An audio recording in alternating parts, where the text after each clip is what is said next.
What's going on, guys? My name is Tommy. Welcome back to the channel, and welcome back to another episode of the Forgotten Race Review.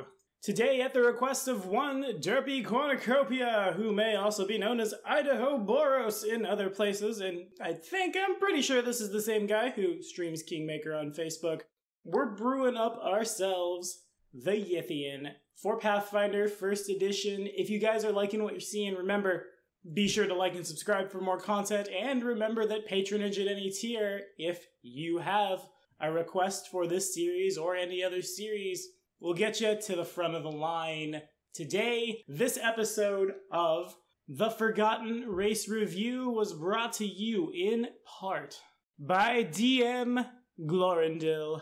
Thanks so much for your help, my friend. Now, time for some eldritch spooky stuff. In hindsight, maybe we should have waited till Halloween. Oh well. Alrighty, so crack open your story, The Shadow Out of Time, by H.P. Lovecraft himself, and you'll find the Great Race of Yith. The Great Race was a prehistoric civilization that populated much of the Earth until their demise in the late Cretaceous. Their great power derived from their mastery of precognition via time travel, so these dudes are going forward in time, learning what stuff would happen that was bad, and then avoiding it. These guys are beings of enormous intellectual and psychic power that once upon a time dwelt on the dying world of Yith. They escaped the destruction of their home planet by transferring their minds to the bodies of a species native to Earth. They lived on the Earth for 200 million years or so, in a fierce competition with the flying polyps, who initially they subdued. But over time that enemy increased, and near the close of the Cretaceous era, they rose up and finally destroyed the civilization of the race of Yith, forcing the Yithians to flee en masse to other bodies located in the future, in the bodies that they inhabited in Earth. And I also almost bought a Yithian mini at Gen Con this year, but I never thought I'd have a use for it. These guys are tall and cone-shaped, rising to a point with 4 strange appendages, all of which can extend and retract at will to any distance up to about 10 feet. 2 of these appendages are claws, the clicking of which acted as their form of communication. A third and 4 red trumpets, or kind of like a vacuum cleaner is what I thought when I saw this mini at Gen Con, and the 4th, a yellowish globe featuring 3 eyes around the central circumference, flower-like ears on top, and tentacles on the bottom, or, a head. These guys have no gender and reproduce by spores instead, though rarely, because of their species' longevity. These guys achieve movement via the expansion and contraction of a gray, rubbery layer at the base of their body. And that's basically exactly what we see in Pathfinder. Change some words around, maybe not necessarily say Earth, but in Bestiary 3, that's what you're looking at. It's a 1-to-1 conversion of the Cthulhu mythos, which is one of my favorite things about Pathfinder. Now, let's stat it out. The Yithian is a large creature, assuming the body that we see here, and with its ability to stretch out a bunch, I'm gonna say it comes in at around 10 feet tall and weighs perhaps like 400 pounds, because it's mostly a creepy snake thing. No gender here, so there's no differentiation in height between males and females, and when they come of age and when they die is, well, that's not for mortal minds to comprehend, I don't think. So, stats. A Yithian is a CR9 creature. That means, most likely, this is going to be too powerful for the average Pathfinder game. If we're 15-point by Curse of the Crimson Throne, don't show up with this thing. If we're 15-point by Strange Eons, it's a little more appropriate to show up with this thing, but it'll probably just eat that campaign for breakfast. Delicious. So based on this guy's stats and his 14 hit dice, I'm going to say that the Yithian receives a +2 to its intelligence, wisdom, and charisma, and an additional +4 to its strength and +2 to its intelligence. It's a large creature, so it receives a -2 to its dex from that, and a +2 to its strength, which we'll say is baked into that +4. We're not going to count the RP on this one.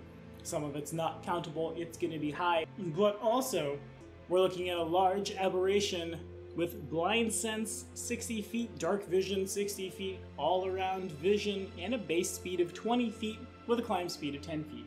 A Yithian has fast healing 5, DR 10 over magic, and resists the first 10 points of acid, cold, and fire that you throw at it, and a whopping plus 13 to its natural armor. At will, the Yithian can cast astral projection for itself only, detect thoughts, hold monster, nice, and modify memory. Once per day as a standard action, the Yithian can attempt to inflict amnesia on a target it's able to communicate telepathically with. It's a charisma-based will save to resist, and if you fail, you take a permanent -4 on will saves and all skill checks. And, except for the memories that the Yithian chooses to leave intact, you lose all your memories. Heal or Greater Restoration can of course cure this, and it's a mind-affecting insanity effect, but it's real good. And a Yithian always applies 1.5 times its strength mod to damage dealt by its pincer attacks, and it does triple damage on a critical hit. The pincers are of course primary attacks for the Yithian.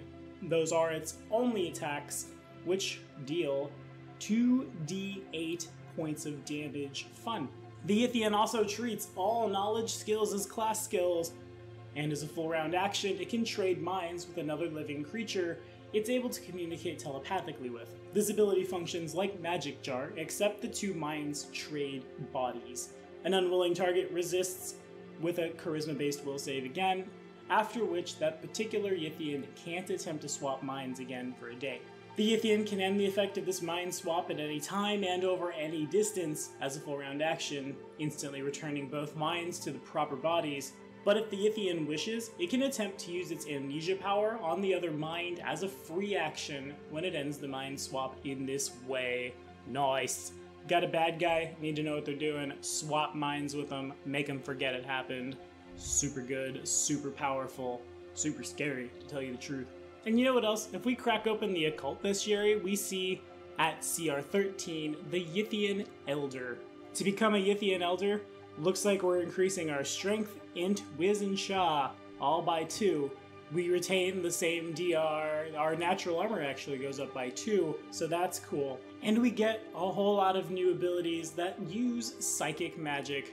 Now this Yithian has what's called PE, or I believe psychic energy. They're power points. You spend them, and in exchange for spending them, you can do stuff.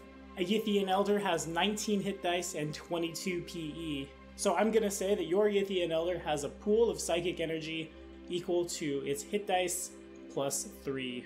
For 2 psychic energy, you can cast Hypercognition, Intellect Fortress 3 for 6, Major Mind Swap for 9, Mental Barrier 5 for 6, Mind Probe for 4, Remote Viewing for 5, and Thought Shield 5 for 6. You ever want to play a Psychic? Now I kind of want to play a Psychic and learn what those spells do.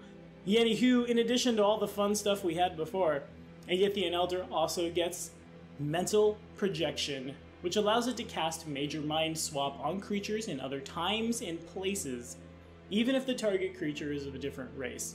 Before using this ability, it must first spend a week building a special device, a collection of reflective surfaces held in position with a lattice of rods, then pass a DC 35 craft sculpture check. Usually, the Yithian Elder can gather the necessary materials with ease. The device serves as a focus in place of the spell's normal material component. The Yithian Elder can focus on its device once a day, selecting a specific location and era before entering a trance and sending its mind through time. It can use Detect Thoughts to locate the minds of sentient creatures in this targeted area and place. Contacted creatures have a vague sense of an otherworldly presence in their minds, even if they pass the will save, but don't know its source. If the Yithian Elder successfully detects a sentient mind and finds it acceptable, it can target the creature with Major Mind Swap. The target falls unconscious for 2d12 hours as both minds transition through space and time to their new bodies. The DC is of course charisma based, 10 plus half your hit dice plus your cha. Pass that save and it prevents the unconsciousness and the exchange. Unless the Yithian Elder has swapped minds with another Yithian, both creatures are initially unfamiliar with the bodies they inhabit. So for the first 24 hours, both take a -4 on attack rolls, damage rolls, and all strength and dex-based skill checks. The mental faculties of both creatures remain intact, but the Yithian Elder takes a -4 on charisma-based skill checks when interacting with members of the new race. To reverse this process, the Yithian Elder must use its new body to create another mirror and rod device and return its mind to its own body. The other mind receives a new saving throw to resist, and if either the Yithian Elder's body or that of its host is slain, the surviving mind remains trapped in its current body, and that is precisely how we bring one of these guys into your game. I was gonna be like, well, you know, there's a Strange Eons campaign, maybe you could play it there. No, any game. Whoops, suddenly you've got your mind replaced by a Yithian, and your mind is off somewhere else on some strange world, and you have this new body. Over time, you learn how to mentally project. Over time, you learn how to inflict amnesia. You master your psychic abilities. And there you go. That's 100% how you bring this into your world for your players if someone truly wants to break out one of these guys. And I think it's okay. In a Gestalt game where someone does not want to play a Gestalt character, I'm a big fan of letting the people who aren't as number crunchy but want to hang, want to play strong things, let them play a monster race. And the Yithian is definitely right there. Definitely strong enough, and it introduces a couple of things we don't normally see in our games. For one, psychic magic. I had the honor of GMing for a psychic sorcerer for a while, and it was a lot of fun. I also have played a mesmerist for quite a while, and I really enjoyed the class, though perhaps not as good as a true witch. Debuffs are as debuffs do. I for one find the occult very interesting, and I would love to GM for a party of just all psychic casters. Because, you know, how else are we going to travel back and forth through time and fight Yithians to get our bodies back, right? There you go. Secondly, traveling through time doesn't really happen in Pathfinder that much. We have gods that can do it. We clearly have monsters that can do it, but we don't see it a lot in, like, APs and things.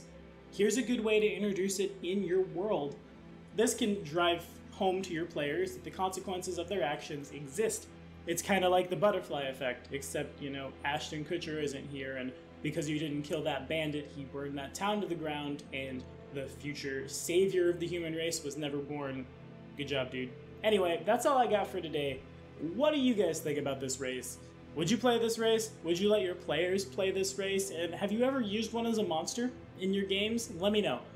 Throw it down in the comments. We're going to keep that conversation going, as always. And again, thank you guys so much for hanging out. Thanks for watching. And be sure to like and subscribe for more videos. The next episode of the Forgotten Race Review is going to go back down to the world of the mundane. We're going to break out a race that Paizo made, specifically the Merfolk, next Monday.